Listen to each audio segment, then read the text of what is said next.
How do you master mindful dating? Now, I'm dating coach Hayley Quinn, and in this short video, I'm going to be giving you 5 tips to break outside of a dating rut where maybe you feel too dependent on dating apps, you feel stressed, you feel let down, you feel demotivated, and how instead you can start to use and date mindfully. Yes, it is possible. So first thing I want you to do is to start to create space and time in your diary to have spontaneous fun or spontaneous opportunities. Now, this might sound a bit strange, but I think a lot of the time, particularly when we're living in this urban, fast-paced environments with mobile phone technology, what is that a recipe for? Us having absolutely no free time. Like, if you are looking at your Gcal right now, and literally every day is scheduled, you are booking friends in 3 weeks, 4 weeks in advance, this might well be you.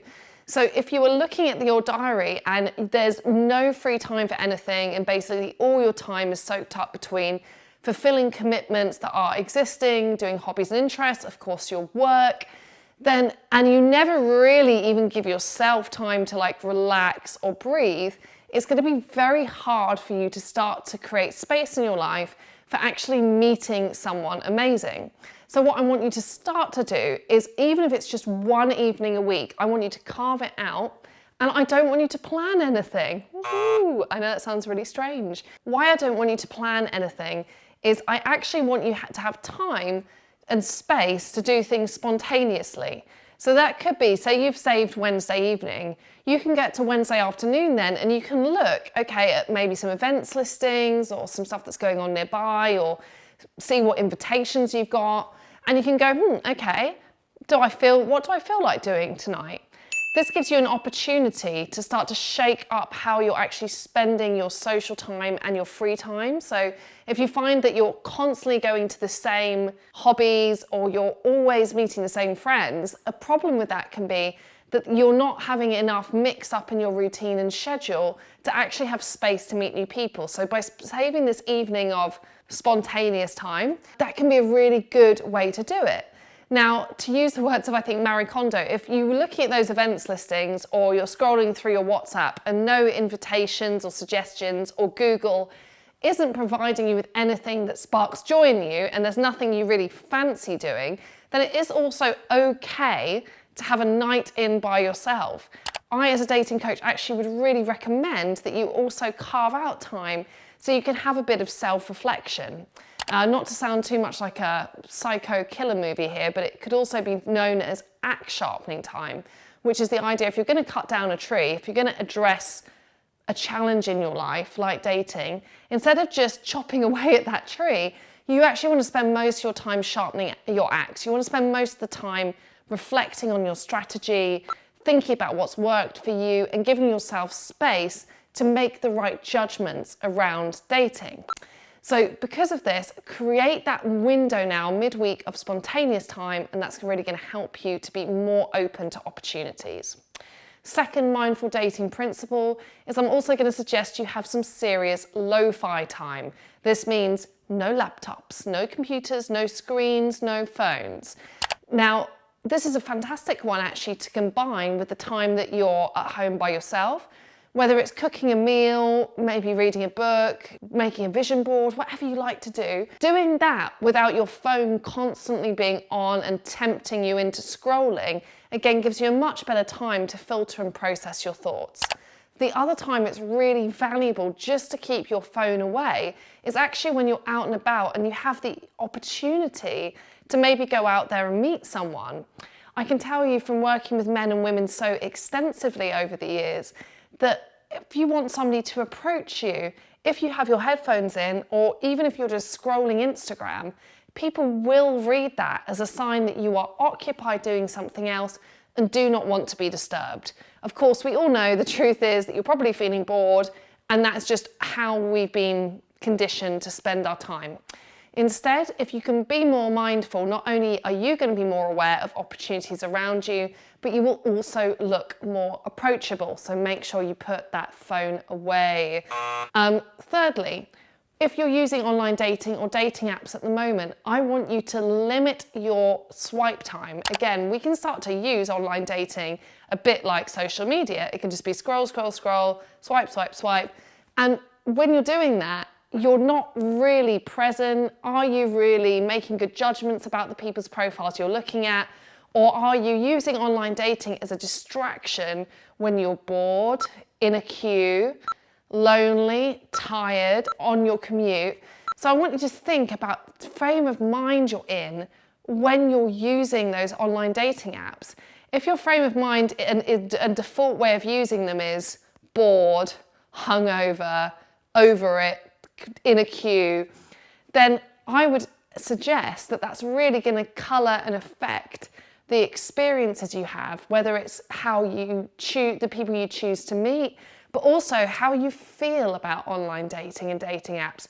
If you're starting to find that you're finding them boring and frustrated, that could also be to do with how you're using them within that moment. Instead, I think it's far better for you to just save 15 minutes a day, make it when you're maybe at home, comfy, chilled, no other distractions, no other apps open, and you're just really focused on reading people's messages, looking at their profiles, and making much more conscious and aware decisions around who you're choosing. This links to mindful dating principle number 4, which is actually about saving enough time to respond to people. Now, you could be one of those people that's a little bit guilty of, you start a conversation with someone and then you pick it up 3, 5, 6, 7, 8 days later. Now, this will provide a really bad filter for you if you happen to be looking out for more of a meaningful, committed relationship. If that's what you're in the market for and that's what you're open to right now, imagine if you're on the other end of that and you are actually, because you're looking for someone who is turning up to dating, really ready and really looking for the same things as you. Now, don't you think that that person who is in the right frame of mind to give a relationship their all and be committed and put effort into that, they might well be put off or just lose interest in someone who even at the beginning is being very intermittent in their communication.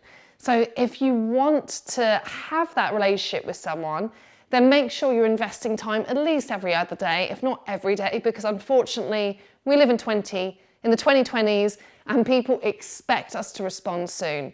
So because of that, save time to respond to people. Also save time to meet people. Maybe this could be your spontaneous fun evening, or maybe it could be another time later in the week.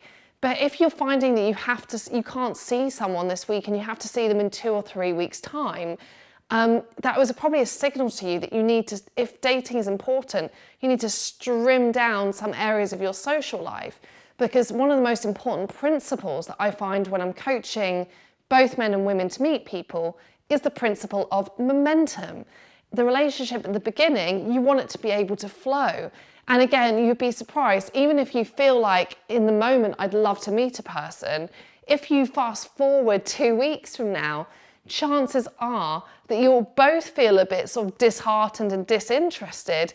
And then, other commitments will have piled in your diary. And before you know it, you've rescheduled twice and then the whole thing has turned into a tumbleweed. When instead, you want to jump on that opportunity of seeing someone who is as open to meeting as you are and make sure that you create space and time to actually see them. Mindful dating tip number 5.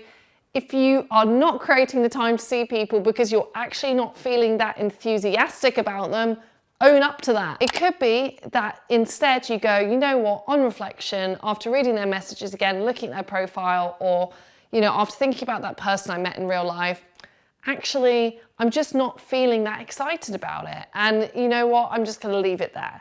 Sometimes that's an okay and that's a valid thing to say. Another valid thing you could do is think about what would make me more attracted or more excited to see this person. If that is, if you could hear a voice note from them, or you could chat to them on the phone and just figure out if your time is going to be really valuably well spent in that interaction, that can be another great thing to do. So if you're lacking that enthusiasm, I would be honest with yourself and either recognize that you're just not feeling it with this one, or think about what you could do to facilitate yourself feeling really good about things.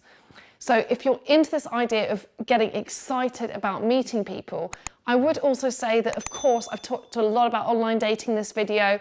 Let's not forget the world of real life dating and meeting people. Myself and my team of dating coaches are huge fans of teaching both men and women of all orientations and backgrounds how you can still meet people in real life. It can happen for you. And often by meeting someone in person, first of all, you get more of a sense of whether there's a bit of a spark there on both sides.